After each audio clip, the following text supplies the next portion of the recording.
I'm Melody No Surname, and as you can see, I've started uploading YouTube videos. It's a fun little project I've wanted to do for several years, and I'm happy to say that it's turned out exactly how I wanted it to. However, I do want to complain a bit. I've seen a few people call me a furry. I didn't ask for this. Who do these internet strangers think they are? Just because I'm a furry, not a furry, means they can call me a furry. Shameful. Say, these are probably that oppressed minority I hear about called gamers. They're known to not like furries, women, gays, among other things. But yet the very media they love is loaded with them. I'll just prove that they love furries as much as they hate them. This video will be an attempt at gathering every single furry-esque main character from a video game. Scalies, bugs, and water creatures are also included for the whole sake of inclusion. The rules are as follows. 1. No minor characters or characters who are not the main character. I've never played Undertale, but I'm pretty sure the Big Titty Goat Mama is not the lead role. 2. These characters should not be straight up furries. None that are intended to be a legitimate furry. I want them to feel as authentic and unintentional as possible. My roommate told me to include changed characters, but the creator of that game seems to be a furry, so not only are those characters irrelevant to my list, but they're also irrelevant to what I care about. And 3, they need to have been created for a video game. No comic book characters, no TV show characters, no movie characters, whatever. No adaptations of anything. With the intro stuff out of the way, I reluctantly say, let us begin.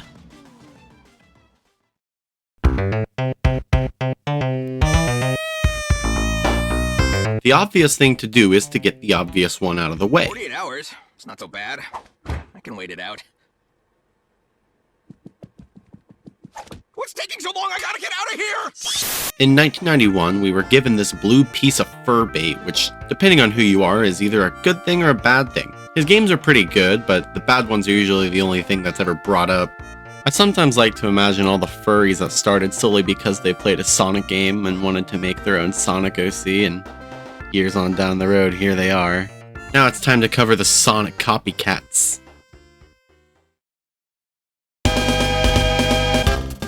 Back in the 90s, after Sonic's attitude made him a very popular character, a company called Accolade decided to make their own edgy, fast-paced platformer named Bubsy. What could possibly go wrong? Sure, I could go on about how shit of his games are, but that's literally beating a dead horse at this point.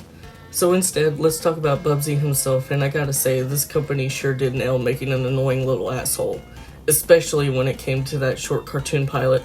I remember when he came back for the Woolly Stripe Back, and I just thought, what have we done? What could possibly go wrong? What could possibly go wrong? What could possibly go wrong? What could possibly go wrong? What could possibly go wrong? What could possibly go wrong? What could possibly go wrong? What could possibly go wrong? And nothing went wrong. Oh.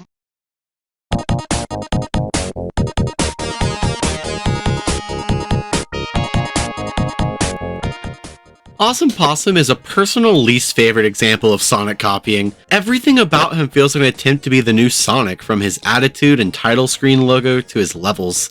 Hell, he even fights a doctor who's causing problems for the animal's living space, and he's there to stop it. There's not really much special about this little guy.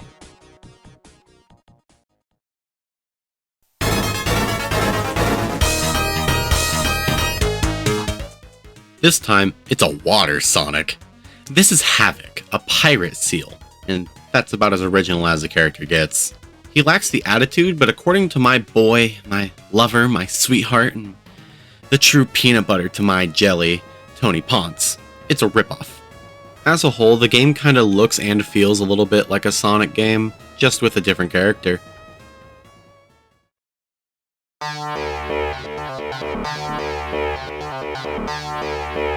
This little guy has sass in his eyes and an unnatural color to boot.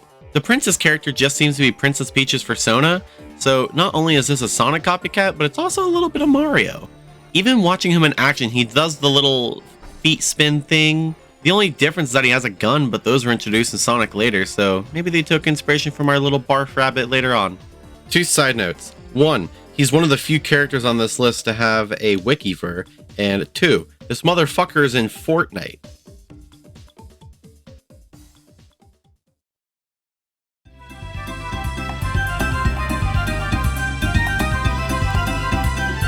He's an edgy stink lord with edgy hair who's mad at a guy named Battler for destroying his island.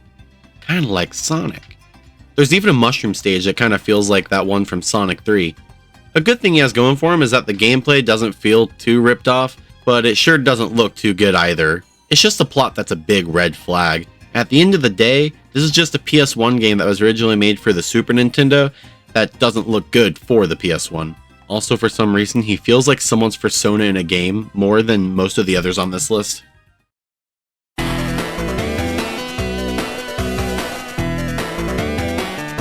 Just look at this little fucker. I hate his proportions. Here we have a duck that is literally a Sonic OC. The gameplay reminds me of a Sonic hack with similar obstacles and such. It's apparently so poorly remembered that there's no proper plot synopsis on his Wikipedia page. However, he did get a decent rating. I feel as if someone could steal him and use him as a Sonic OC and get by with it with no problem, and I don't like that.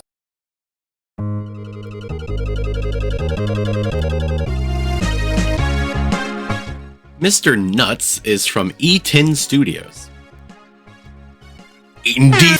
It's basically a Sonic clone, but the gameplay feels different, but not enough to really justify him being separate from the list of the next Sonic.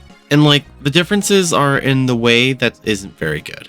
Overall, it's your choice on if you think D's Nuts belongs as a Sonic clone or not.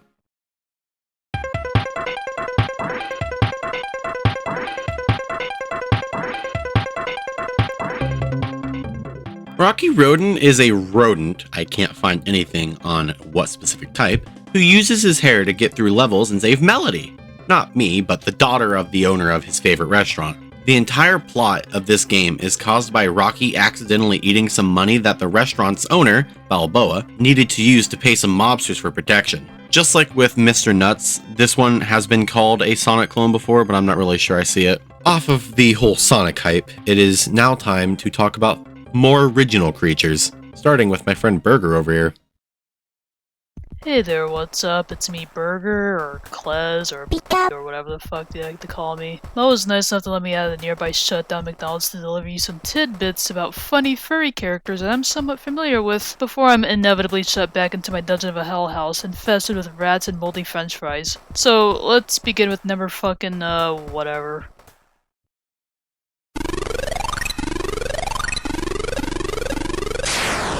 Toejam Earl in panic on Funkotron.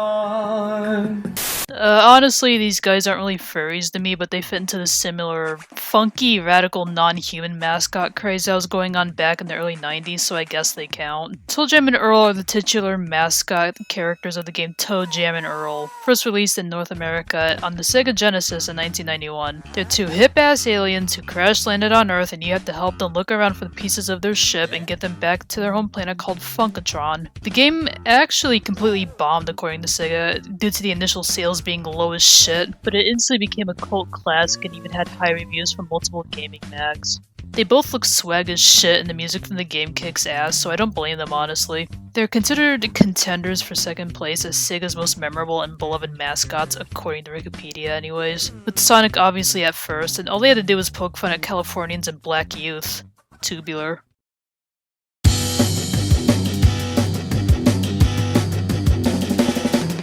Hey, you remember the Wii? Yeah, that was a great console. Do you remember your parents buying you a cheap game at Walmart for $20 for your family's console? You played it once and never touched it again? This is probably one of those games. It's shovelware, and it's as terrible as it gets. The character of Anubis is designed after the Egyptian god of death and mummification of the same name, Anubis. But other than that, this character design has nothing noteworthy to write home about. Awful game, terrible controls, and a name for a character I'm still not sure how to pronounce. I would suggest that you avoid this game at all costs.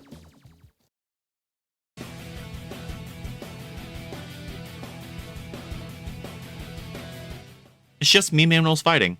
Nothing too crazy about this aside from the fact that most of the memes shown are a bit outdated, and that doesn't make anything bad. just means that it's fallen victim to anything that has to do with internet culture. Also, while editing this, I couldn't find some of the original images for some of the characters. Maybe some of you guys can.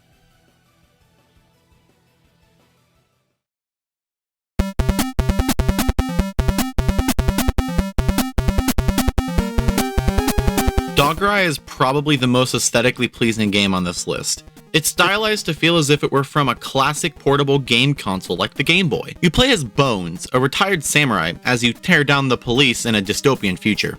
Bones is cute, the game is cool, I love this damn thing. Of all the games I learned about while making this list, I think this is probably my favorite, and don't quote me on that. For fuck's sake, the official Nintendo page even says he has a boopable snooter. 10 out of 10 would pet.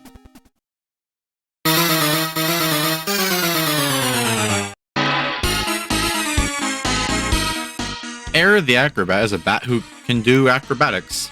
Design-wise, this guy got cucked.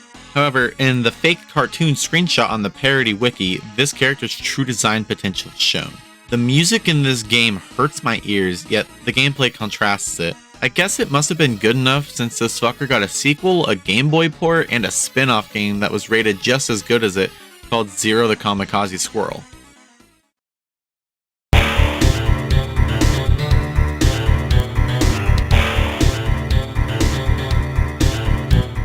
Now, just like with most of these, I was going to just read a little bit from a script, but I decided instead to focus more on a blog that I found. I specifically want to look at the What Happened section. Every aspect of Zero reeks of dated racist caricature, from his slanted eyes to his buck teeth, to his occupation, a kamikaze, to the fact that he was named for a Japanese World War II fighter plane. An uncomfortably dated reminder of an ugly side of globalization.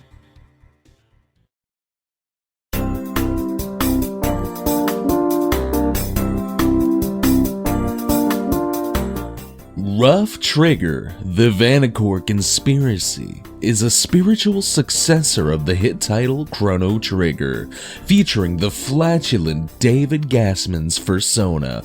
Developed by Playstos Entertainment, the rootin' tootin' bounty hunter Ruff Trigger is on an encapsulating crusade to save the livestock known as piglets.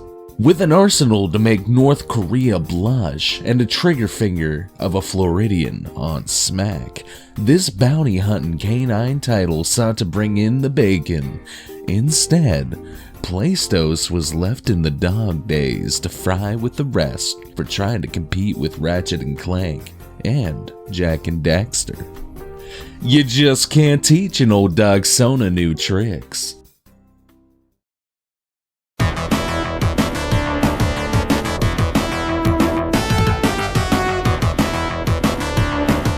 Daxter is an opossum who is trying to save the princess and defeat the bad guys, who are a mix of dogs and wolves. This game and Sparkster himself are absolutely brilliant, and according to IGN, it's in the top 100 SNES games of all time.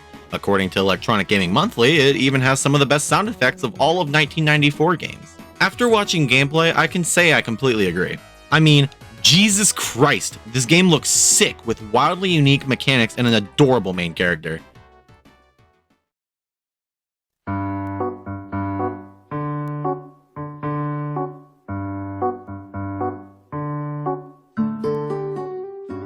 Every single villager in Animal Crossing is a furry. You, however, are not. In the game, these villagers range from being adorable to, yeah. I've never been able to properly enjoy an Animal Crossing game since they don't really seem to appeal to me, but I love the characters. The game is just you trying to keep your village happy. Nothing too fancy. Go into debt because of a raccoon, build some stuff, keep the cat happy because he's precious. Standard gameplay, honestly. Nothing too crazy for a game like this.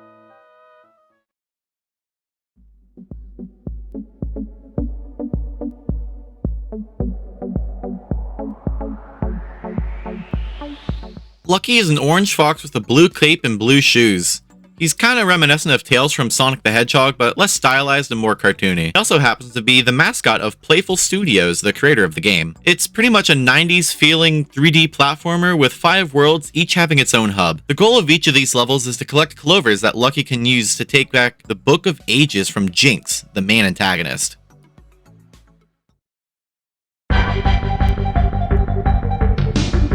A good chunk of furries were definitely born from this game, especially if we're talking about Star Fox Adventures. These characters are by far some of the most furry-esque that Nintendo has ever had. You got a fox named Fox and a wolf named Wolf. There are other characters with more original names like Slippy, Falco, and Peppy Hair. I would be a complete fucking idiot if I ignored the biggest piece of fur bait to ever grace this video, let alone video games as a whole. Crystal.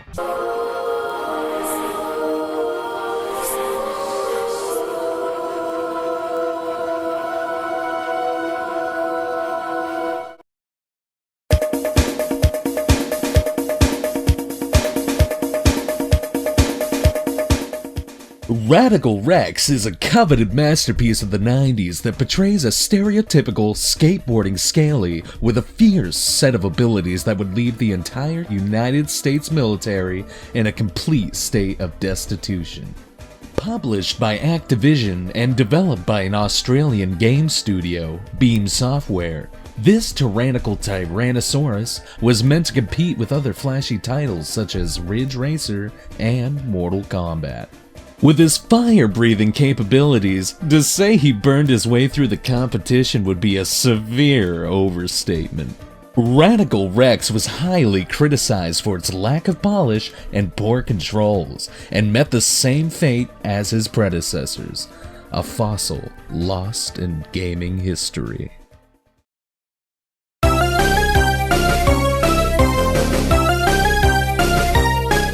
Though the game is rated pretty well when you first initially Google it, it definitely doesn't look like it deserves any rating near what it has. It took me a hot minute to realize that Titus the Fox was just the mascot for the video game company of the same name. Don't I look fucking dumb? Anyways, the gameplay doesn't look all too great, the character himself looks rather I don't really have much to say about it aside from the fact that it maybe could have been worse. I don't see a single thing on what the plot of this game even is. Maybe if it plays better than it looks, it could be better, but I lack the care to find out.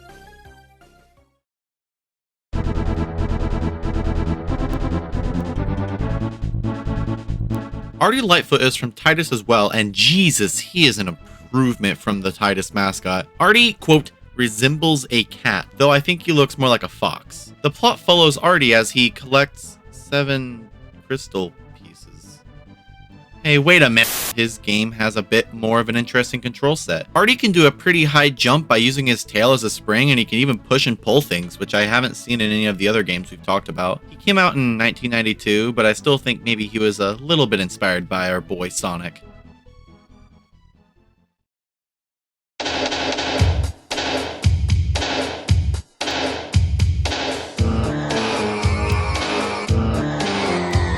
Tired John here. Side note, this was recorded before the reveal, but apparently he's being voiced by Jack Black now. Skadoosh. After the success of Donkey Kong, Nintendo was done ripping off King Kong from Mario's main antagonist, and took the Godzilla approach instead. I guess they wanted to make the Mushroom Kingdom more fantasy-like or something, and decided to use a turtle-like monster that breathes fire. He used to be a little more scary, but now he's more like a lovable asshole and goofball that just wants to marry Peach and beat Mario. I always loved the RPG games for expanding that trait of him more. It's also very adorable to see him interact with his son Bowser Jr. 10 out of 10 dad. Would talk about him again.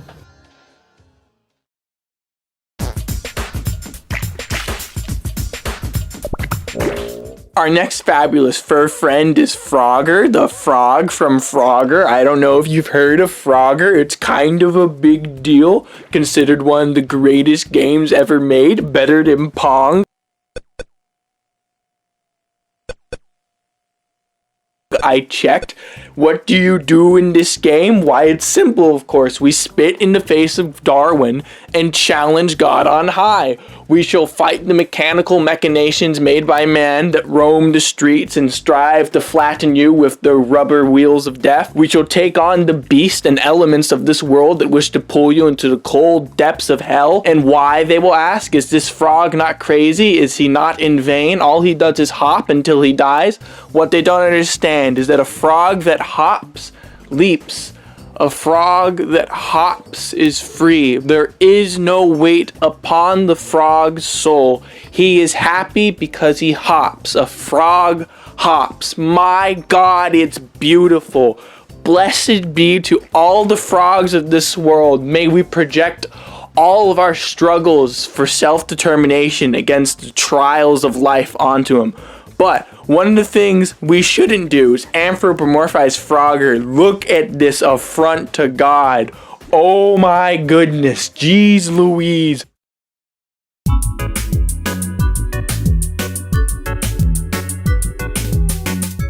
While doing research, I saw that the wiki straight up calls Klonoa a furry, so he definitely belongs here. As far as I can tell, Klonoa's species has never been canonically stated, but he definitely looks like a cat-rabbit type thing. He was created by Namco, which would explain the cute little Pac-Man on his hat. Klonoa started out as a 2.5D platformer, but has more regular 2D platform entries than 2.5D. Though he normally remains in some form of 2D, he was in a top-down once. Hell, he even has a beach volleyball game. With any and all Klonoa games I could find, they sell for a lot nowadays, and I cannot express how badly I want some of them.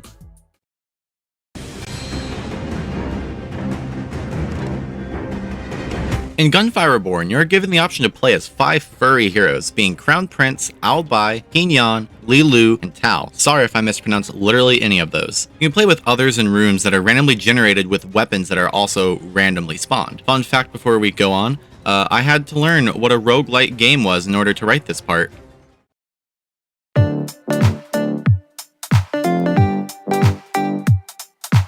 This game is a top-down battle royale where you can play as a fox, bear, skullcat, tiger, cat, dog, songbird, deer, raccoon, blue jay, duck, ferret, squirrel, pigeon, bunny, monkey, donkey, pig, skunk, rat, chicken, panda, sloth, sheep, owl, otter, penguin, frog, wolf, lion, boar, raven, hedgehog, cow, capybara, hawk, leopard, possum, goat, seal, red panda, horse, parrot, badger, turtle, hyena, hippo, or a bat.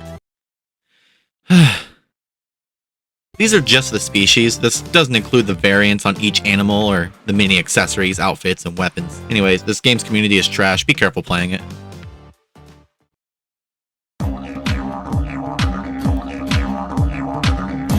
I was 9 years old when I first played this game on PS2, and being a huge fan of Crash Bandicoot, I told my parents for my birthday that year I would love a new Crash Bandicoot or Spyro game. I got Ty instead that morning. Ty is a fun and harmless little platformer with a wonderful design to him, a design that throws its Australian pride right in your face. Ty has appeared in 4 games and 2 remasters stemming from PC to Switch. Ty is a fantastic little mascot platformer. While not being groundbreaking by any means, is special in his mid-2000s aesthetic and his nostalgic design and gameplay.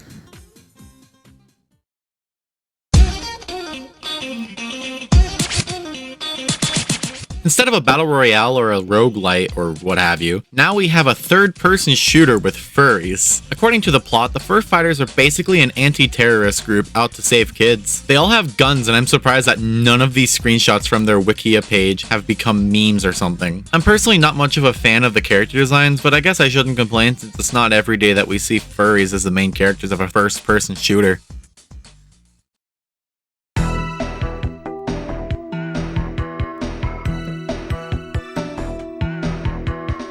I'm forwarding this message to everybody in my contacts list. If you stop by tonight, we can play Gex. It's Gex Night, everyone. Gex is a side-scrolling platformer that follows the character of the same name who gets addicted to TV, sucked into the world of television, and has to battle TV terrorists as a secret agent. A fun tidbit, but there was an Easter egg in this game that luckily got removed and the guy who made it actually got let go as a result. Originally, the player could find a secret message on one of the Kung Fu levels. The secret message told the player the game's level select code and asked the player to choose a certain level. The level it said to choose was actually the unedited version of Justin's original level. When the player beat the level, a final message would conjure up for the player. Didn't you think this level had some cool in it? This level was cut because the company didn't put you, the customer, first because they just wanted to make some money.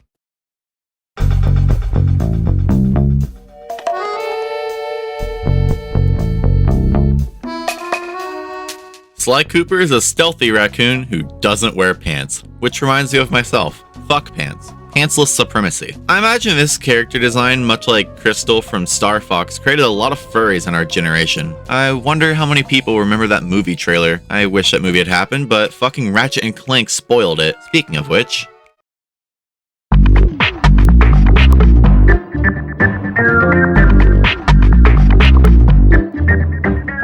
This game franchise? Great. Not any complaint from me. Ratchet, good design, not a furry. Zero problems in my eyes. But the Ratchet and Clank movie was a box office negative, so we lost the Sly Cooper movie. I have nothing else to say, for I am mad.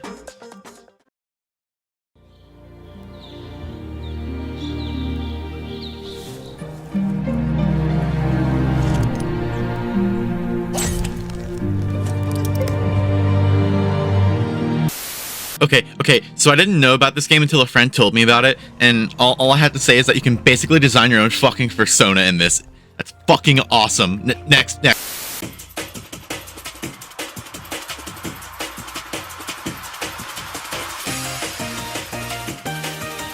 While I truthfully don't know much about the character, I gotta say, this game is very cute and gives me a good nostalgic feeling of playing platformers in the early 2000s. Not only that, but the graphics are amazing. The alpha for this game is out now for Sage 2021. Download it now if your computer can run it. Very much recommend it. Can't wait to see the finished product though. All I will say is, the main protagonist looks pretty rad. Now, we're gonna take a brief break and talk about the rhythm games. You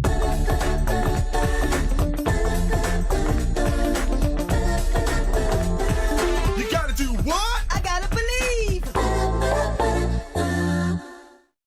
Parappa is a funky little dog with epic fashion sense and a game series so good that it received a spin-off, a sequel, and a 30-episode cartoon series.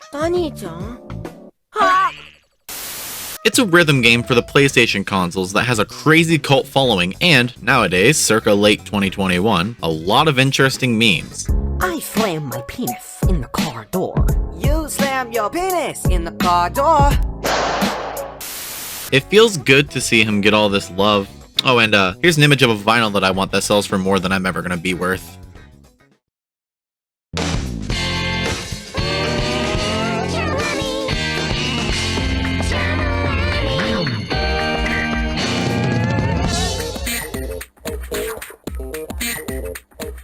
Now, imagine Parappa the Rapper, but with a guitar and he's a cute lamb now. It's not really much of a different game aside from a different furry, different story, and different music. I think the wackiest part of this game is that in the Japanese version, she can die and go to hell.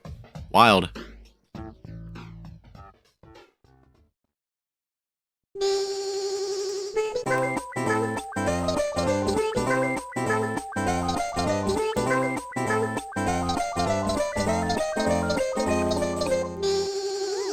Vib-Ribbon is a rabbit made of some sketchy lines, and I love her so much. She can even turn into a frog if hit one too many times. She is categorized as, quote, the coolest bunny on the block.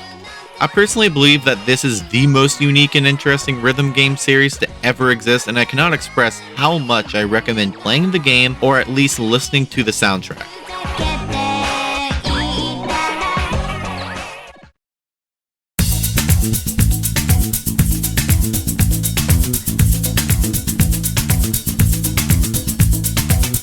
Amigo, good. Game, good. Music, spectacular. The fact that all of his music is copyrighted and that I had to use a royalty-free Brazilian-styled song for this? Annoying. Anyways, Amigo is one of my favorite designs of all video game characters. I don't want to sound out of touch and get his theme wrong or anything, but I love what I can only imagine is a Samba-themed monkey who's also a secret character in Sonic Riders Zero Gravity. Now, back to more random furries.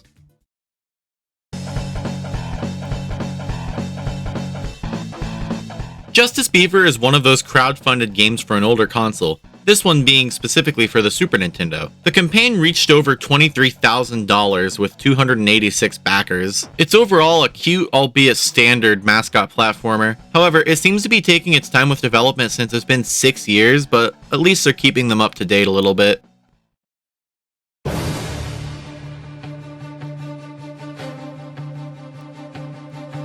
Klonoa is actually a somewhat little-known mascot character who represents the entirety of PlayStation in Japan. He's a cute little bob-tailed cat who first appeared in Dokodemo Isho back in 1999 for the PlayStation, and his whole deal is that he wants to become a human, so he tasks himself with doing human things like getting a house and getting evicted. Lots of fun stuff like that. While outside of Japan, he's typically depicted as a dude. He's actually genderless. He's also like asking weird questions a lot of the time in order to figure out human sexuality and romance, which is kind of fucking weird. But he doesn't mean anything bad by it, he's just learning. From what I remember correctly, he's still somewhat active in Japan and has appeared in multiple other games, typically as a little Easter egg or promotion for the Sony brand. I best remember him in All-Stars Battle Royale, where his level 3 super has him straight up murdering you while he's fucking dressed as an Oni. Fucked shit, but it's fine. He's just making mochi.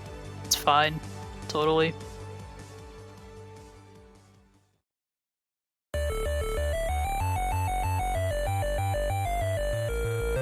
Since I can't find the OST due to Assassin's Creed, I'll brief over this game quickly. It's a 2D top-down game where you and a friend can play as, quote, two of the worst archaeologists to ever grace the earth. These two are adorable, and I'm moving on.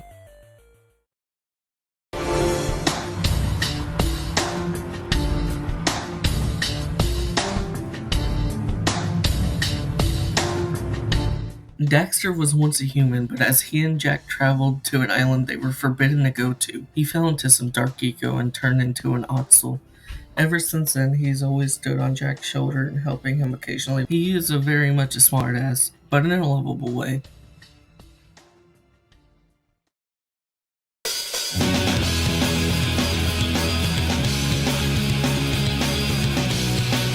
This rare as fuck GameCube game is home to some pretty hype looking gameplay and some pretty hot normal furries.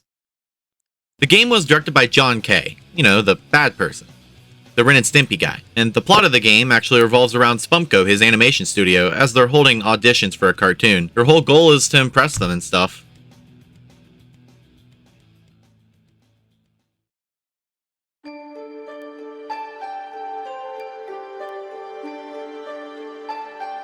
Ori is a white guardian spirit, and though I haven't played either of these games, my roommate says that he's played the second one, and it takes place after a huge storm where creatures called wisps were spread around and Ori needs to find them through some standard game biomes like water, desert, and snow. The end goal is to bring back the willow tree.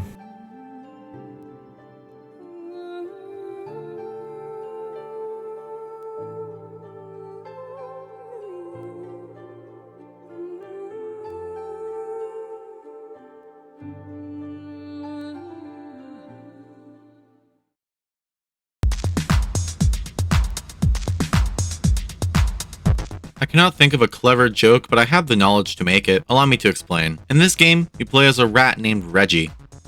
Get it? Is it funny? Tales of Iron is a very well-designed RPG where you play as the aforementioned Ratatouille and try to reclaim your kingdom as it is rightfully yours.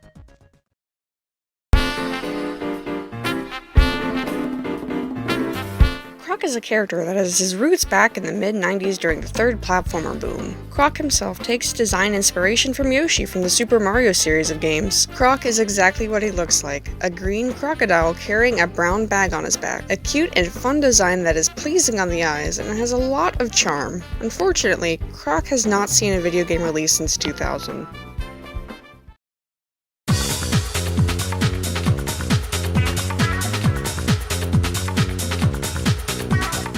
Super Monkey Ball is one of the more beloved Sega IPs. I himself is one of 4 small monkeys inside of a ball that you move by tilting the land around them in order to get him or the others to the goal of each stage. I personally believe it's one of the more difficult Sega games, given that I suck ass at it. Weird to think that this is a franchise made by the same guy who made Yakuza. Side note, Mimi is his wife and Baby is his child. Just want to point out that this man named his baby Baby.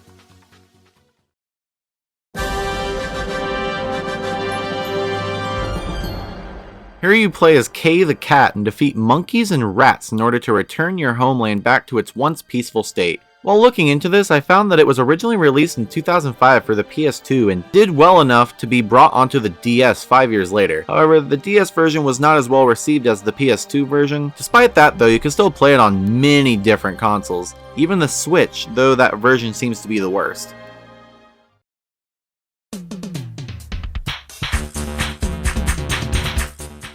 Finally, our second ocean furry thing, an otter. Oscar comes from the poorly received Amiga CD32 game of the same name. His design upsets me a lot, like how the hell do you fuck up an otter? The gameplay is quoted as just another average platformy, arcadey, bounce 'em around with confusing graphics.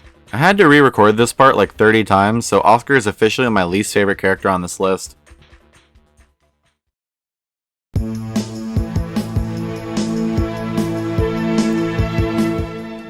King Fu is just another, get ready for it, mascot-based platformer. His design reminds me of that false advertising Kangaroo Jack movie. Is about to wind up in the wrong pocket. Hey, look how tall he is. Which is funny because this game was planned for false advertising as well. Now this game is believed to have been an elaborate joke, and in all honesty, I'm really hoping it is.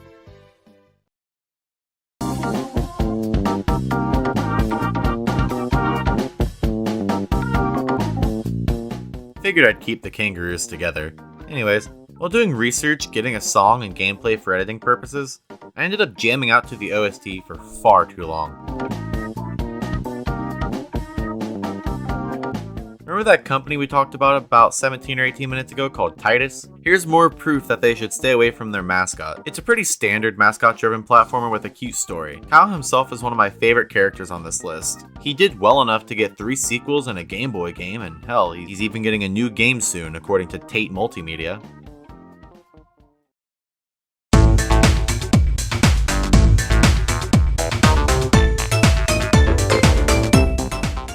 In the 90s, Sony was looking for a mascot. Universal Entertainment with Naughty Dog came up with the very successful and very difficult platformer Crash Bandicoot, which was ironically at one point codenamed Sonic Ass Game. The games are well known for being the Dark Souls of platformers, but don't let that scare you, as each jump is very satisfying to land, at least in my opinion. For a long time, Crash fell into being a dead franchise after some slip-ups.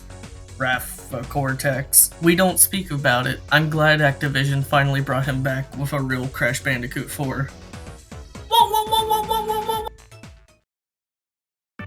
So to be completely honest, I've been working on this video for over 3 months and I'm getting really tired of it. So I'm going to speed run through some of these entries just to make this go by a lot faster.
Rare decided it was their time to make a 3D platformer, an original one, and they came up with Banjo and Kazooie. Now Banjo, he's the main protagonist. He's a goofy little bear that travels with his companion Kazooie, who's a bit of a smartass really. They go rescue their little sister Tootie. Along the way they learn cool new moves and they both work well together. Recently he came back for Smash and that was a very cool surprise after Nuts and Bolt's failure.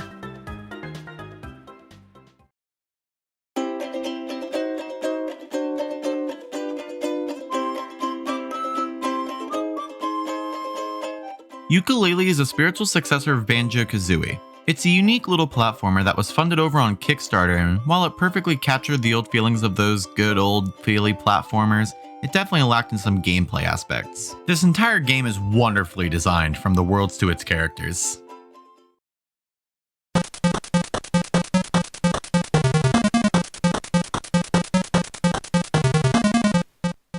Ninja cheetahs, like the Ninja Turtles, but really bad. The Cheetahman originated on a terrible game compilation on the NES called Action 52. The games were all terrible. And if I didn't make it very clear already, these cheetahs, consisting of Ares, Apollo, and Hercules, are Ninja Turtles clones. They even have an unreleased sequel on the NES called Cheetahman 2 that is even more broken than the first game. In that game, is so damn rare, only 1,500 copies of this game are known to exist, and they command outrageous prices on eBay.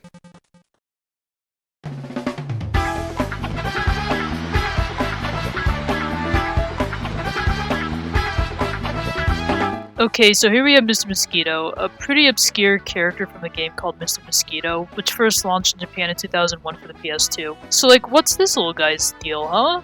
What does this little bitch want? He needs blood, and a lot of it for the winter. So the whole game takes place in this one single household with a family of 3, and all you need to do is go in and bite them. But it's not gonna be that fucking simple though. They get fucking pissed off if you suck on them for way too long. So you gotta like incorporate your secret mosquito knowledge of knowing where the pressure points on humans are so you can get them to fucking relax and then keep sucking on them. Mr. Mosquito is cute as hell though, like comparing his design to the rest of the more realistic humans in the game. Surprisingly, he is also the one biting the humans even though he's a male. Typically only females do that. Oh shit, Mr. Mosquito says trans rights, fuck you.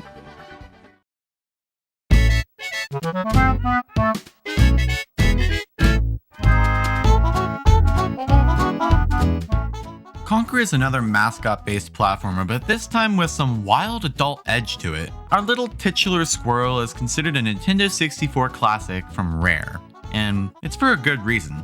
It's genuinely jarring to see this type of game. I used to think it wasn't even real back when I was a kid.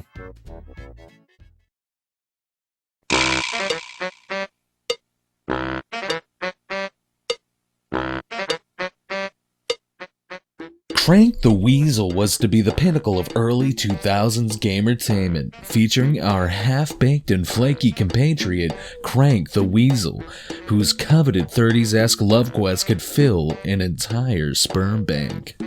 This shining exemplary of the 20th century began development by the horny bastards at Midway Games in 2002, bearing many resemblances to the cult classic Conker's Bad Fur Day. This spunked-out weasel sought the glory of Paradise Island through sowing chaos through each town he visited to scrape up some quick cash. Instead, in 2003, the game was cancelled, along with any hope for Crank to pop his weasel. Now, there's obviously characters that I missed for this list. Man, I'm gonna be honest, I don't care.